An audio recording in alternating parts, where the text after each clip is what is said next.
Assalamu alaikum, dear student. Welcome to Shahed English Coaching Center. Uh, Today, I'm going to discuss about spoken English structure 11 to 15. In this class, আমরা এই ক্লাসে আলোচনা করব অর্থাৎ structure 11 থেকে structure 15 পর্যন্ত, অর্থাৎ 11 থেকে 15 পর্যন্ত। এর আগে আমরা স্পোকেন ক্লাসের দুইটা ভিডিও বানিয়েছি। একটা ছিল স্ট্রাকচার 1 to 5 আর একটা ছিল 6 to 10। সো আমরা ধারাবাহিকভাবে আপনাদের মাঝে বিভিন্ন ভিডিওর মাধ্যমে আমরা আপনাদের শেখানোর চেষ্টা করব কিভাবে তুমি ইংরেজি কি বলার ক্যাপাসিটি তুমি তৈরি করতে পারো। আমি প্রায় বলি যে তুমি শুধু এই ভিডিওগুলো দেখবে এবং দেখার পরে তুমি এই যে স্ট্রাকচার গুলো লেখা আছে এগুলো তুমি নোট আকারে রাখবে এবং তুমি বাসায় বসে কি করবা, প্র্যাকটিস করবা। তুমি এবং প্র্যাকটিস করার সময় তুমি তোমার সঙ্গে একটা পার্টনার নিতে পারো, হয় তোমার ভাই নিতে পারো, হ্যাঁ, তোমার বোন থাকলে বোন নিতে পারো, ক্লাসমেট থাকলে ক্লাসমেট নিতে পারো। এবং অবশ্যই আমার এই ক্লাসগুলো যদি আপনাদের সবাই ভালো লাগে অবশ্যই আমার চ্যানেলটি কি সাবস্ক্রাইব করবেন, লাইক করবেন এবং ফলো দিবেন। তো আজকে আর দেরি না করে আমরা ক্লাসটি শুরু করি। এখানে আমরা প্রথমে লিখছি যে স্ট্রাকচার কি 11। স্ট্রাকচার নাম্বারে কি ছিল যে let's not class V1। V1 বলতে আমরা কি বুঝি, ভার্বের বেস ফর্ম অর্থাৎ কি প্রেজেন্ট ফর্ম। তাহলে লেটস পরে যদি কোন নট থাকে, পরে V1 থাকে, এর অর্থ দাঁড়াচ্ছে চলো কিছু না করি, চলো কিছু না করি। তাহলে আমরা কি লিখছি যে লেটস নট ডু ইট, চলো এটা না করি। লেটস নট প্লে, হ্যাঁ, চলো না খেলি। আমরা আবার লিখতে পারি, তুমি আবার এইখান থেকে তোমারে আমি জাস্ট মানে সিস্টেমটা শিখিয়ে দিচ্ছি, তুমি তোমার এই শব্দ দিয়ে কত রকমের কি তুমি সেন্টেন্স বানাইতে পারবা। হ্যাঁ, তুমি এইভাবে কি নিজে থেকে তৈরি করবে। দেখো আমরা এখানে দূরে লিখছি, এরপর আমরা যদি নিজে থেকে আরো বানাই তাহলে আমরা কি লিখতে পারি, let's not right a letter, হ্যাঁ, চলো চিঠিটি না লিখি। লেটস নট স্লিপ, চলো না ঘুমাই। Let's not listen to music, চলো মিউজিক না শুনি। হ্যাঁ, লেটস নট গো দেয়ার, হ্যাঁ, চলো সেখানে না যাই। মানে এইভাবে কি আমরা অনেক সেন্টেন্স গুলো মেক করতে পারি। তাহলে structure number 12 let's plus V1। Let's plus V1, এর আগে ছিল লেটস প্লাস লেটস নট, এখন আসছে লেটস প্লাস V1 মানে ভার্বের বেস ফর্ম। চলো কিছু করি, মানে নট থাকলে তো আমরা সবাই বুঝি না বোধক সেন্স আসবে। আবার কি যদি হ্যাঁ বোধক সেন্স আসে তাহলে লেটস বলতে সাধারণত কি বোঝায়, কোনো কিছুর অনুমতি। হ্যাঁ, যে লেটস গো চলো যাই। হ্যাঁ, আবার লিখছি কি লেটস গো টু গুলশান, চলো গুলশানে যাই। অর্থাৎ চলো কোথাও যাই এরকম কোন সেন্টেন্স যখন আমরা তৈরি করবো তাহলে আমরা লেটস এর পর একটা ভার্ব দেই। তাহলে আমরা এখানে দুটো লিখছি। এইভাবে কি তুমি তোমাদের মতো করে আরো 5টা 10টা যেভাবে কি প্র্যাকটিস করে মানে বারবার প্র্যাকটিস করবে। আমরা আরেকটা কিছু বলে প্র্যাকটিস করি যে let's go to Jamuna future park, চলো আমরা যমুনা ফিউচার পার্কে যাই। লেটস গো দেয়ার, হ্যাঁ, চলো আমরা সেখানে যাই। তাহলে আমরা বলতে লেটস, হ্যাঁ, গো টু বেড, চলো ঘুমাতে যাই। হ্যাঁ, লেটস রাইট আ লেটার, চলো চিঠিটি লিখি। হ্যাঁ, এইভাবে কি তুমি আরো তোমার মতো করে সেন্টেন্স মেক করতে পারো। এরপরে স্ট্রাকচার নাম্বার 13 আসো যে no need to plus V1। এর অর্থটা কি আসবে যে কোনো প্রয়োজন নেই।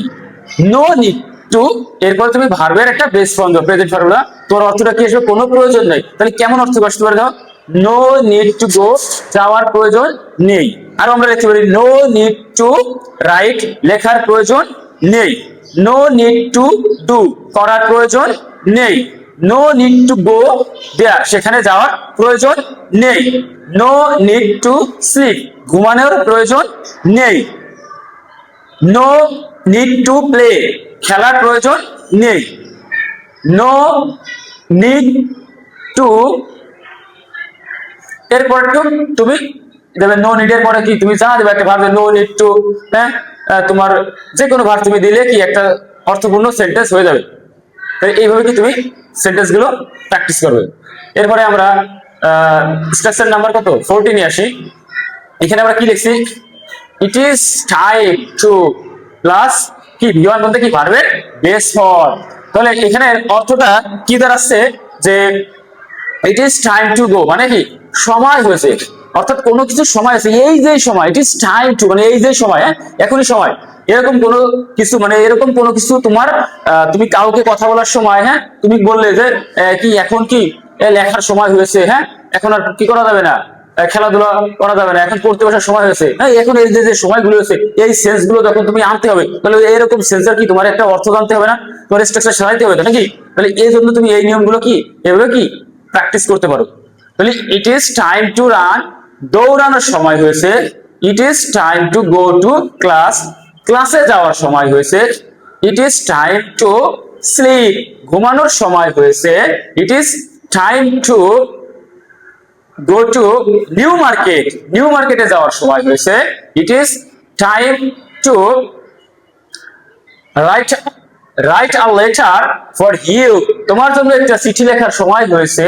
দেখো এরপরে আমার আরো লিখতে হবে, ইট is time two, it is time two কি সি ইউ, হ্যাঁ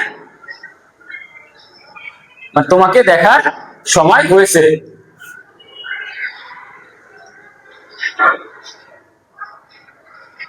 এরপরে এইভাবে কি তোমরা এরকম কি অহরহ সেন্টেন্স গুলো কি প্র্যাকটিস করতে পারো, জাস্ট কিন্তু তোমাকে প্র্যাকটিস করে। আমি কিন্তু আমার ভিডিও বারবারই একটা কথা বলি যে এই প্র্যাকটিস গুলো তুমি যদি স্পোকেনটা ক্লিয়ার করতে হয়, তাহলে এই লেখাগুলো দিয়ে তুমি না হলেও এক একটা স্ট্রাকচার দিয়ে না হলেও 10টা 12টা 15টা কি স্ট্রাকচার প্র্যাকটিস করবা, এবং ওই স্ট্রাকচার গুলো অনেক দ্রুত ভাবে তোমার দ্রুত দ্রুত বলতে হবে। সেজন্য যখন তুমি এটা দ্রুত বলে বলে প্র্যাকটিস করবা, জোরে জোরে একটু বলবা, তখন দেখা যাচ্ছে কি তোমার ওই জড়তাও থাকবে না।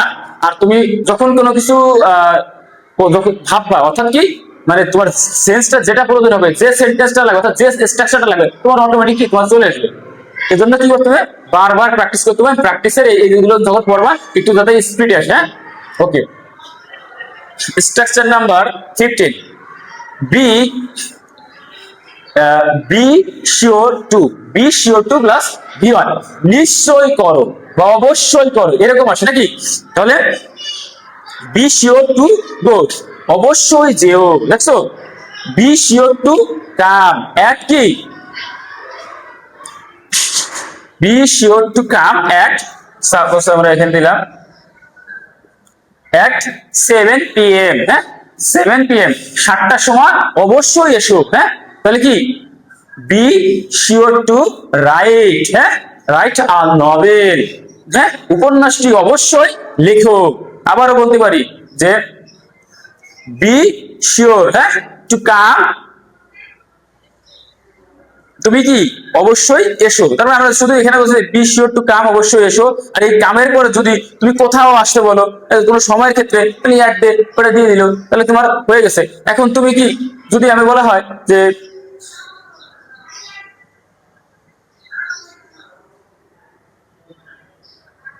অবশ্যই, হ্যাঁ তুমি অবশ্যই খেলো, তাহলে বি শিওর টু প্লে, তুমি অবশ্যই খেলো, তুমি অবশ্যই শুনো, বি শিওর টু লিসেন, তুমি অবশ্যই শুনো, তুমি অবশ্যই দেখো, বি শিওর টু লুক, তুমি অবশ্যই দেখো, বি শিওর টু